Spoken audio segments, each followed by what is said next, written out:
И особый разговор, значит, о предприятии Полеев в Благовещенском. Сейчас, извините. Алло. Да, еще раз хотел. Ага. Я в основном и прилетал туда с Гусевым Владимиром Кузьмичем. Бывший мой заместитель в Совете Министров, он химию вел и как раз занимался вот этими направлениями, в том числе нефтехимией и Полиэфом.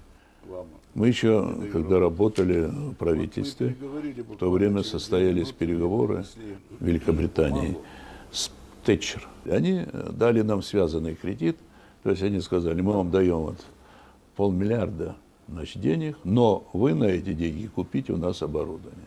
И мы купили оборудование, которое очень долго лежало, значит, у вас в Благовещенске. Вот. И мы переживали, честно говоря, вот особенно 90-е годы, переживали, что лежит оборудование, в то время первоклассное оно было. Вот. Не получится ли, дойдет время, а уже оборудование устарело. Муртаза Губайдулович, тяжелейшие, лихие 90-е годы, там начал находить деньги, когда еще федеральный бюджет и копейки не давал. И все-таки там жизнь теплилась как-то. А потом, когда уже государство немножко оперилось, значит, появились какие-то деньги, стали там федеральные деньги давать. Так что вот есть такой проект, который и вот мы с Гусевым, значит, там считаем себя прародителями. Ну и если бы не было, значит, Муртазы Губайдуловича, конечно, в других руках, менее цепких, чем у него, он бы до сих пор, оборудование до сих пор бы лежало. Внешнеэкономические отношения налаживать зависит от того, какую продукцию мы выпускаем. К сожалению, у нас в стране хороших товаров, с которыми мы могли бы выйти на экспорт, нет. Пока мы единственные экспортные товары сырьевые. Ну, правда, в республике мы можем выйти хорошим показателем по бензину, по дизельным топливам, по многим показателям. Так? Я категорически против продажи нефти. Я за продукты его переработки. Надо продавать готовым, наукоемким продуктами. Республика занимает одно из ведущих мест, во всяком случае входит в десятку по основным макроэкономическим показателям в Российской Федерации. Это тот фактор, который продлевает жизнь руководителя. В республике создан очень хороший инвестиционный климат. Я совсем недавно там был и участвовал в открытии 3, даже 4 объектов. Это один из крупнейших в Европе уфимских трансформаторных заводов, цементный завод, который сделан совместно с немецкими коллегами. Это завод железобетонных изделий. Мне удалось посмотреть вокзал, новый вокзал уфимский. В первую очередь его запущено. Это совершенно современные здания, которые соответствуют лучшим мировым стандартам. Это те события, которые говорят о том, что в республике что-то делается хорошее, полезное для людей, положительное. Поэтому я думаю, что руководителю республики есть чем гордиться. Башкортостан посчитаемый в стране республика, с ним невозможно не считаться. Да и потом, это один из хребтовых субъектов Российской Федерации. Ведь без тех объемов промышленной продукции, того экономического потенциала, без того регионального продукта, как у Башкортостана, а таких субъектов, регионов в России, как говорится, практически достаточно пальцев 2 рук из более чем 80 субъектов, которые формируют экономическую мощь нашей страны.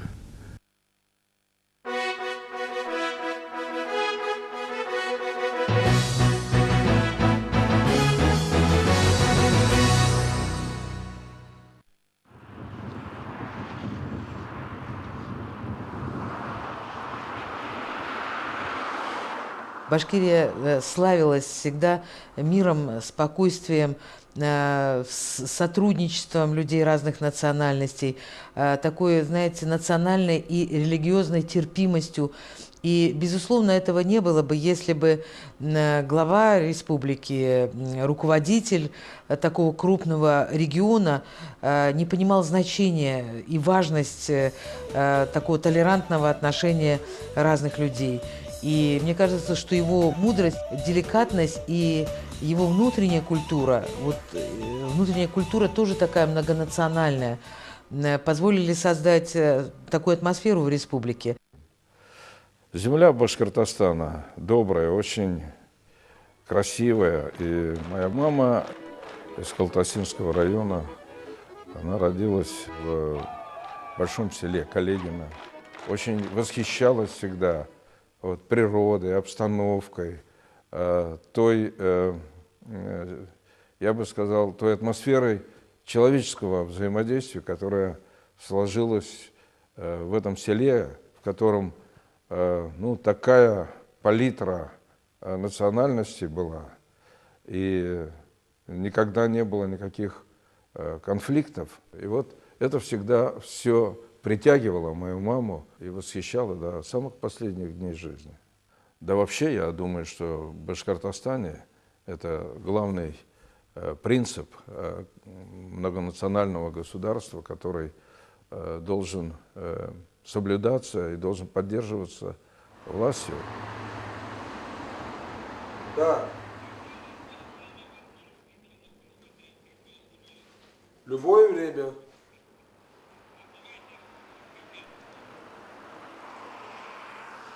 В Башкортостане при Муртазе Губайдуловиче с самого начала не ждали указаний сверху.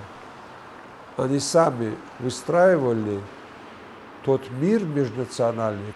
Как раз таки Башкортостан была республика, которая сделала попытку разработать концепцию национальной политики в новых исторических условиях. Тогда это называлось программа национального возрождения народа Башкортостана, по-моему. И когда я со своей рабочей группой, несколько лет мы работали над концепцией государственной национальной политики, мы полностью использовали вот этот двухтомник Башкортостана, где были наработки, очень хорошие наработки. У нас народа, башкирский, татарский, башкирский народ, не говоря о русском народе, между ними никогда ведь проблем не бывало. И слава Богу, его нет. Аллах ашкар. Не только я, все, когда работали, значит, не всегда так складывались взаимоотношения между руководителями республик. Не от того, что это они такие, нет. Сама жизнь задает много вопросов, много проблем. Особенно же эти годы, когда идет возрождение самосознания наших народов, значит, находить ответы на эти жгучие вопросы, я бы сказал, нам удается.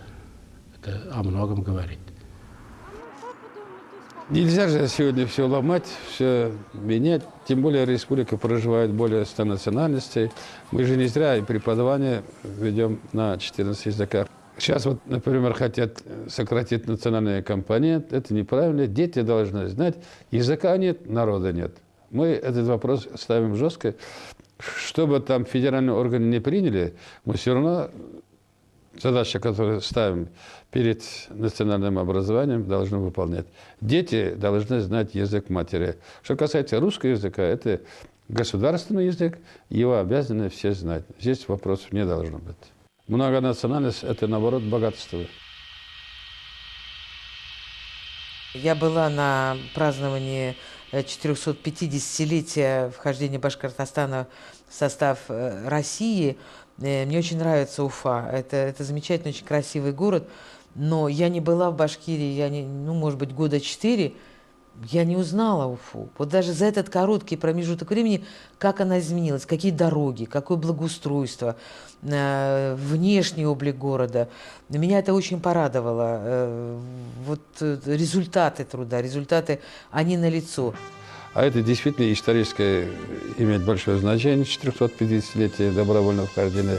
На эту тему я имел встречу перед началом Владимиром Путиным. Естественно, издал указ. Хороший праздник получился. Под этим праздником Естественно, что-то оттуда нам дали, здесь уберегли, что-то построили. Приехали практически все руководители субъектов у нас Российской Федерации, руководитель правительства приехал, и президент был.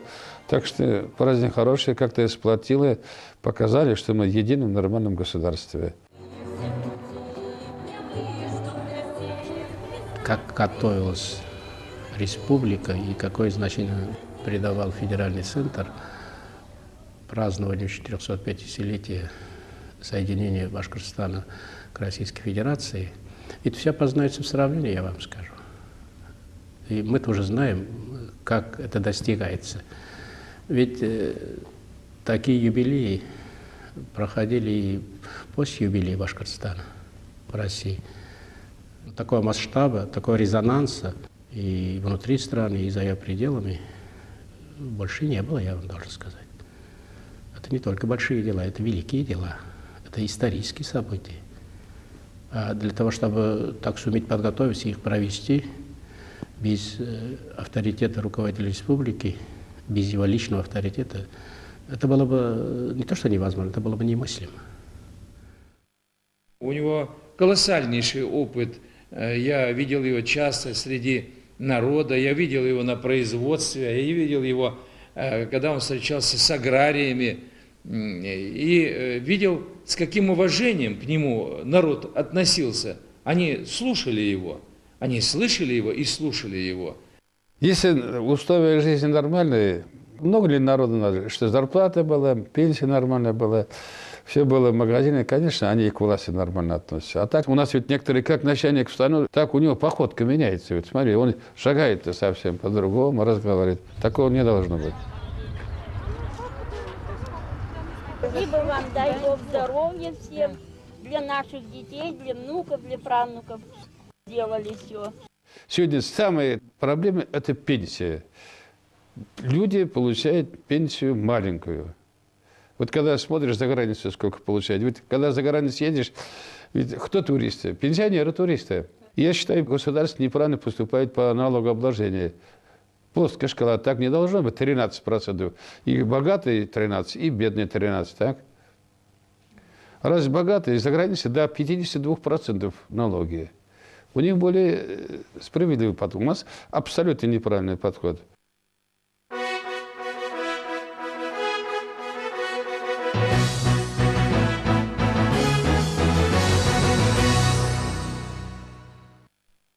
В конечном итоге сохраняются не столько политики, не столько политические и не структуры, да? Сохраняется культура. И в историческом измерении лицо Башкортостана будет определяться не количеством проведенных совещаний, даже не количеством построенных заводов при всей их важности. В конечном итоге будет определяться уровень культурного развития народа. Мустай Карим – это визитная карточка Башкортостана, да? И чтобы были новые Мустай Каримы, нужны как раз таки театры, нужны школы, нужны университеты, нужны культурные центры. Иначе человек от нас уйдет. Мы с Муртазой Губайдуловичем бывали на концертах. Он мне чуть ли не про каждого артиста рассказывал. Он говорит, ты посмотри, какие костюмы, вот какие мы красивые сделали костюмы. То есть вот это человек, который ничего не умеет делать формально. Понимаете, он действительно все делает через сердце, через душу. И ни одна сфера не оставалась вне его поля внимания.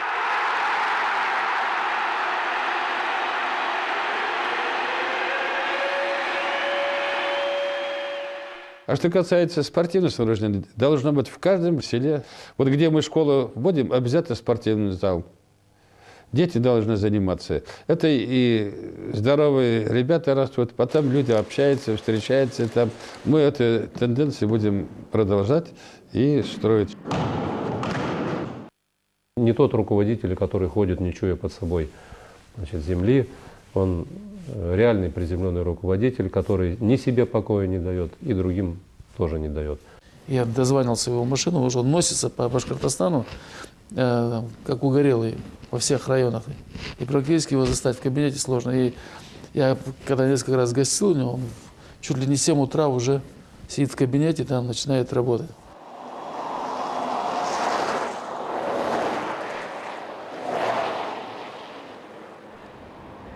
Я проезжаю иногда до 1300 километров, так? Я не понимаю, когда люди говорят, я устал. Вот. Мне вот 75, да? Я вообще не понимаю, как можно в 45-50 лет, это, ну, не проехать даже 500-600 километров.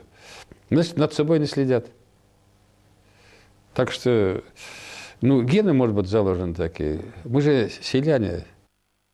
Я удивляюсь его работоспособности, удивляюсь его физическим способностям. То есть он, конечно, человек от природы одаренный и физически, и является талантливым руководителем. Ну и опыт, конечно, у него много такого положительного, хозяйственного опыта созидания. Есть народный артист, вот он народный президент. И вот очень много сделал для каждого конкретного человека, независимо от того, знает он его или не знает. Забота о человеке. Это основа его долголетия как президента и как политика. Одним словом, он замечательный человек, он хороший друг. И самое главное, он сегодня признанный государственный деятель и один из лучших руководителей процветающей республики. В то же время обеспечение граждан пенсиями, гражданам... Руководство таким субъектом предполагает решение огромного количества задач, причем одновременно. Это огромная ответственность. Любой человек, возглавляя такой регион, он находится в состоянии постоянного стресса. Потому что всегда что-то происходит, всегда что-то не ладится, всегда что-то где-то сыпется, где-то там горит, где-то взрывается. Я не знаю. Тьфу-тьфу. Вот. Но республика сохраняет устойчивость своего развития, она сохраняет свою привлекательность для людей, для инвесторов. В этом заслуга, естественно, всех жителей республики, в этом огромная заслуга и руководителя.